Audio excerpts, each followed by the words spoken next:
ইয়া আইয়ুহাল্লাযীনা আমানু হাল আদুল্লুকুম আলা তিজারাতিন তুনজিকুম মিন আযাবিন আলীম তু'মিনুনা বিল্লাহি ওয়া রাসূলিহি ওয়া তুজাহিদুনা ফি সাবিলিল্লাহি বিআমওয়ালিকুম ওয়া আনফুসিকুম যালিকুম খায়রুল লাকুম ইন কুনতুম তা'লামুন। আল্লাহু আকবার বলেন। আল্লাহ রাব্বুল আলামিন এখানে বলেন, ইয়া আইয়ুহাল্লাযীনা আমানু, হে বান্দারা, আমি কি তোমাদেরকে এমন একটি ব্যবসার কথা বলবো না যে ব্যবসা করলে তোমরা জাহান্নামের কঠিন আযাব থেকে মুক্তি পাবে? সুবহানাল্লাহ বলেন। আল্লাহ আমাদেরকে বলে দিচ্ছেন, যেহেতু আমরা সহজ সরল মানুষ, আমরা অন্য কিছু হিসাব না বুঝলেও ব্যবসার হিসাব কিন্তু আমরা ঠিকই বুঝি। এই জন্য আল্লাহ এখানে সুন্দর করে তিজারত, ব্যবসার কথা উল্লেখ করে বলেছেন যে আমি কি সেই ব্যবসার কথা বলবো না তোমাদেরকে?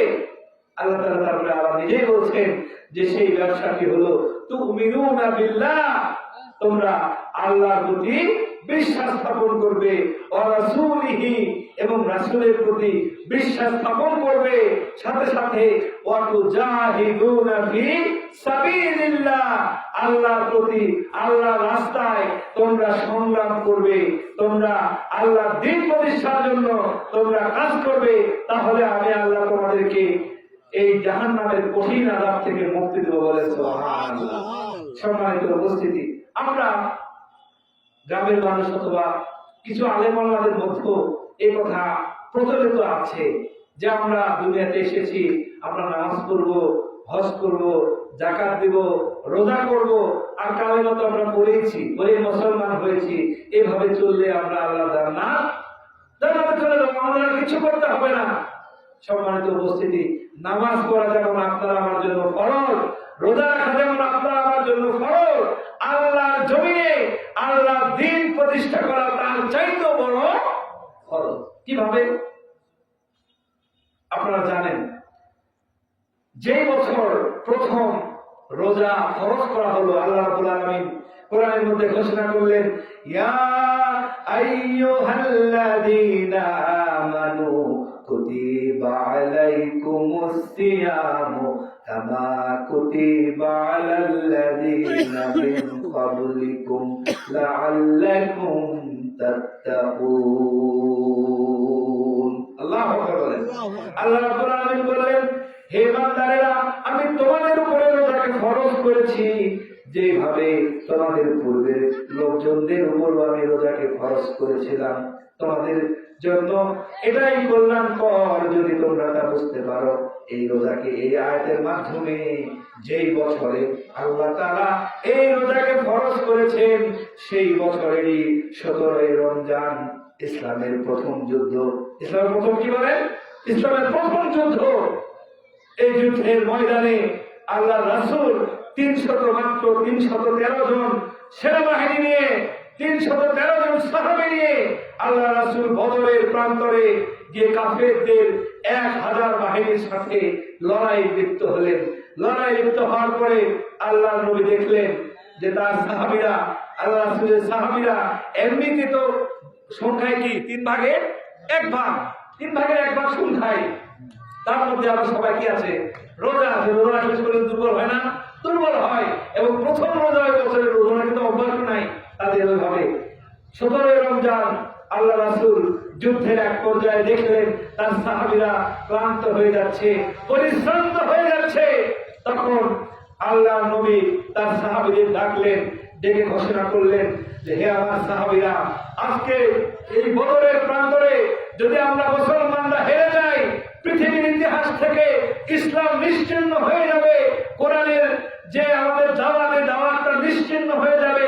সুতরাং এই যুদ্ধে আমাদেরকে পরাজয় বরণ করা যাবে না, আমাদেরকে বিজয়ী হতে হবে।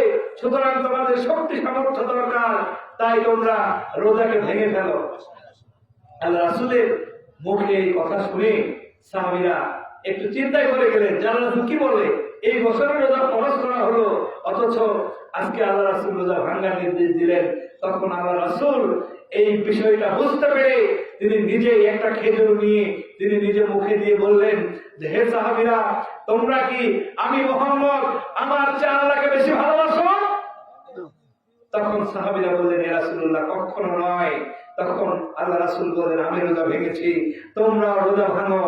তাহলে এখানে কি দেখা গেল যে দিন প্রতিষ্ঠার জন্য, দিন প্রতিষ্ঠার খাতিরে আল্লাহ রাসূল ফরজ রোজাকে পর্যন্ত ভঙ্গ করেছেন। তাহলে এই কাজের গুরুত্ব আছে না নাই? সম্মানিত উপস্থিতি, খন্দকের যুদ্ধ আপনারা নাম শুনেছেন না? খন্দকের যুদ্ধ, খন্দকের যুদ্ধে আল্লাহ রাসূল চারিদিকে পরীক্ষা খনন করলেন। পরীক্ষা খননের পরে যুদ্ধ শুরু হবে। এই অবস্থায় যুদ্ধ শুরু হয়ে গেল। যুদ্ধের এক পর্যায়ে আল্লাহ রাসূলের সামনে সেই সময়ে জোহরের নামাজ টাইম চলে যাচ্ছে। আল্লাহ রাসূল কি করবেন? আল্লাহ রাসূল সাহাবীদের ঘোষণা দিলেন যে আমরা জোহর আসরের নামাজ একসাথে মাগরিবের সময় পড়ব।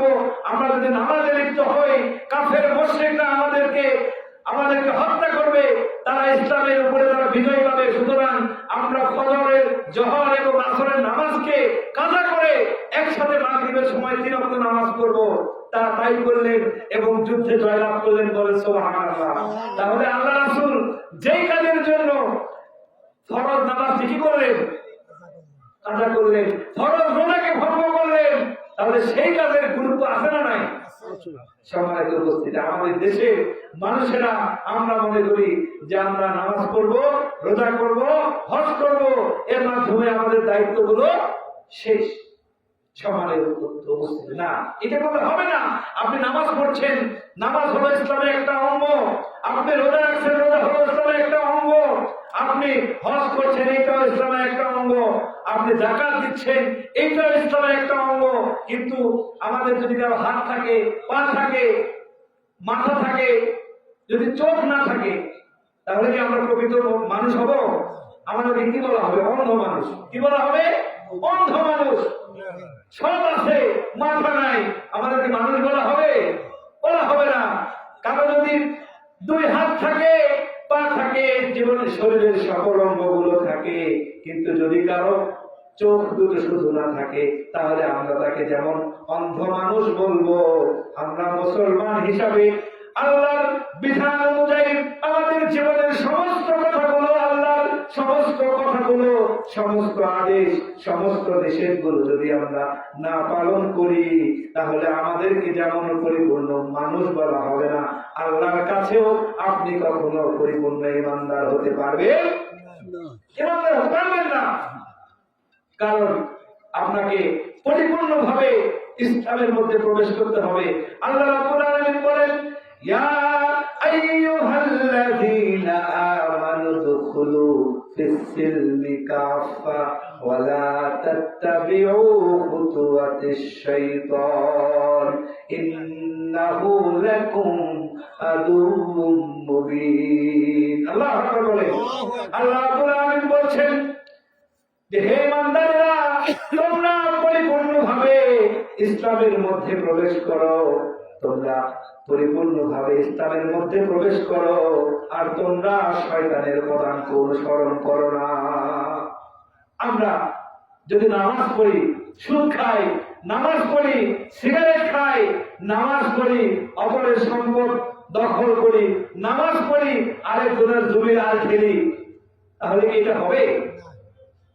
আমাদেরকে ইসলামে প্রবেশ করতে হবে পরিপূর্ণরূপে। আপনারা মশারি টাঙান তো বাসায়, টাঙান না? আচ্ছা, মশারি টাঙালেন, মশারি টাঙানোর পরে আপনি পুরো শরীরটা ভিতরে রাখলেন, 2 পাটা বাহির করে রাখলেন, আপনার কি ঘুম হবে? মশা কি আপনাকে কি আদর করবে? মশা আপনাকে কামড় দেবে। আচ্ছা, সব পুরো শরীরটা আপনার মশারির ভিতরে রাখলেন, শুধু 1 হাত বের করে রাখলেন। বলেন তো মশা কি চিন্তা করবে? যখন পুরো শরীর তো ভিতরে আছে, একটা হাতকে না খাই, তাই করবে? করবে না। আল্লাহ রাব্বুল আলামিন আমাদেরকে বলছেন যে তোমরা মুসলমানেরা, হে ইমানদারেরা, তোমরাও পরিপূর্ণরূপে ইসলামের মধ্যে প্রবেশ করো, আর তোমরা শয়তানের পদাঙ্ক অনুসরণ করো না।